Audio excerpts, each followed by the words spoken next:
Beğendin? Aşkım sen mübarekti.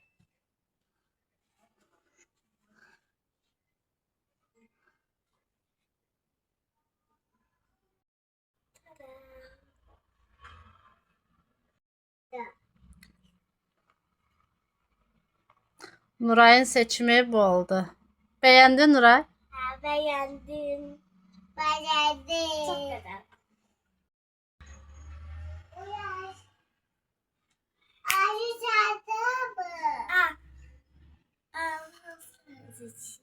Hansını seçirsen? A tarafı.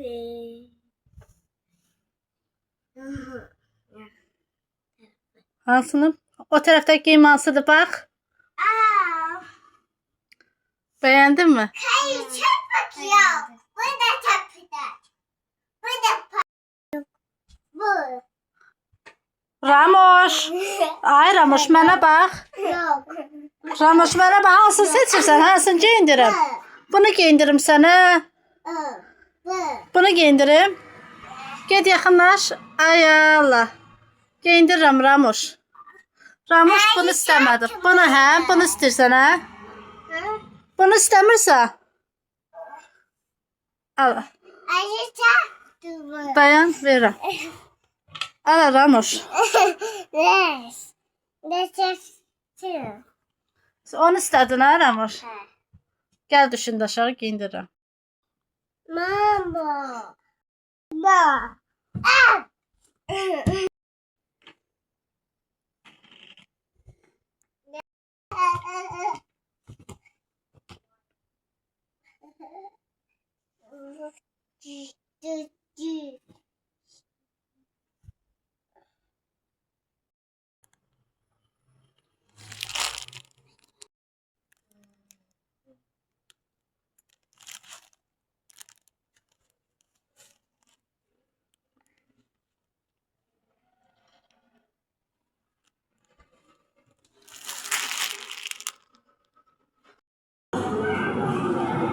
Ramoş.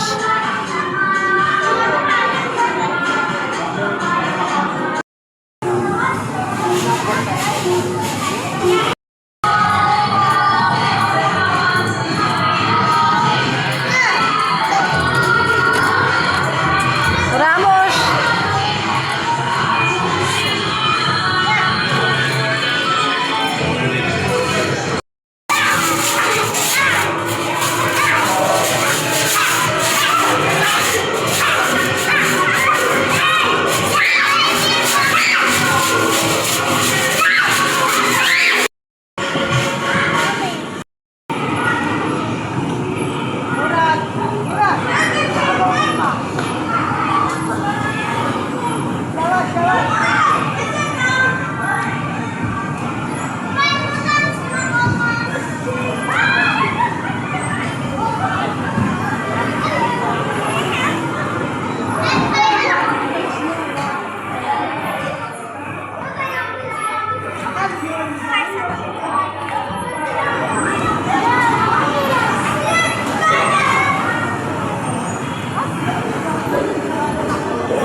Bunu ben yakan uzandırım ve çəkirlər. Ne geçeydi?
Necəsiz?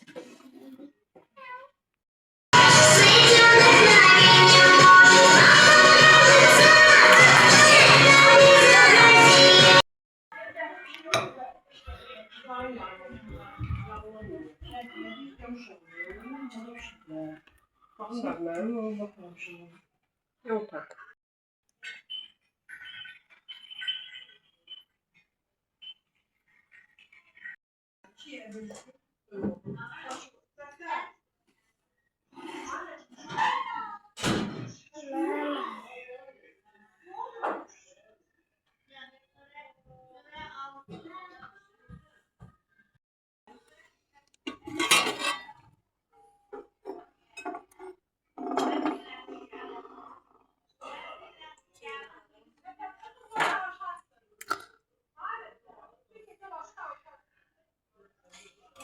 Nasıl da geçiyor?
Dadıma bax da.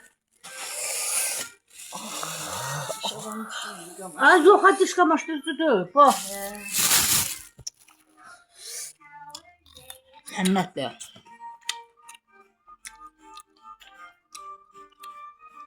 Bizim Jalə deyə Salam dostlar, necəsiz? Bugün mən sizə Azərbaycan milli mətbəxinin ən dadlı tayamlarından və yeməklərindən olan kələm dolmasının hazırlanması ilə salamlayıram. Kələm dolması necə hazırlanır? Bu bizim ailəmizin və mənim özünə məxsus üsuldur. İlk öncə kələmin zoğunu çıxartmaqla başlayırıq ki, kələm bərk olmasın və onu yaxşı-yaxşı yuyuruq. Yuyandan sonra kələmin üzünə çıxacaq qədər su əlavə edirik və qazın gürxodunda qaynadırıq. Və kələmləri elə qaynadırıq ki, biz kələmin içi tam bişməsin. Sonra isə kələm qaynadıqdan sonra isə ətinin hazırlanmasına keçirik. Mən 400 qram mal ətindən, düyüdən, göyərtilərdən kişniş, şüd, naynə əlavə edirəm. 2 qaşıq sarı kök əlavə edirəm. Çəkilmiş rondodan çəkilmiş soğan əlavə edirəm. 2 çay qaşığı duz əlavə edirəm və pul biber əlavə edirəm. Bir də ki, mən mütləq duru yağdan əlavə edirəm. Qazana yağ əlavə edirəm. Həm duru yağ əlavə edirəm, həm də ki, 1 qaşıq, xörək qaşığı əridilmiş kərə yağı əlavə edirəm. Azca soğanı tomatla qovururam ki, pasta halına alsın. Soğançanın, tomatlı soğançaya mən mütləq ki, sarı kök əlavə edirəm. Sarı kök əlavə edəndən sonra yağ soğan qovrulur. Bu arada əti də hazır edirəm. Kələmin zoğun kəsirəm. Başının zoğun kəsirəm. Kəsəndən sonra ətin içərisinə turşu əlavə edirəm və bükməyə başlayıram. Mən ənənəvi qaydada bükməyi çox sevirəm. Həm də ki, səliqəli bükməyi çox sevirəm ki, yediyimiz zaman həm könlümüzə, həm də gözümüzə xoş olsun. Tavada əvvəlcədən hazır etdiyimiz tomatlı yağ, soğanın üzərinə kələmləri düzürük və bir boşqab da əlavə edirik. Və boşqabı möhkəm kələmlərə sıxırıq və kələmin üzünə, boşqabın üzünə çıxacaq qədər ilıq su əlavə edib qazın ağzın vamxodda qoyuruq ki, həm yarı bişmiş kələmlər, həm də düyüsü yaxşı yumşalsın. Budur, artıq nəfis, dadına doyum olmayan kələm dolmalarımız hazırdır. Göz haqqınızı halal edin. Kanalıma da abunə olmağı unutmayın. Sağ olun dostlar. İnşallah ki, siz də bu reseptlə hazırlayarsınız. Artıq ətri buradan duyulur. Ha? Hoşun Abi geldi. de. Ne kadar? Geç sen görmek istemiyorum. Niye? Niye? Aynı ra. Koy kardeş şunu. Bir an. Koy. Öyle. Tam yumuşamadı. Bir şey ne yapayım? Bu ne? Hayır, ben de salmışım şu. Çıkar bu arada içine.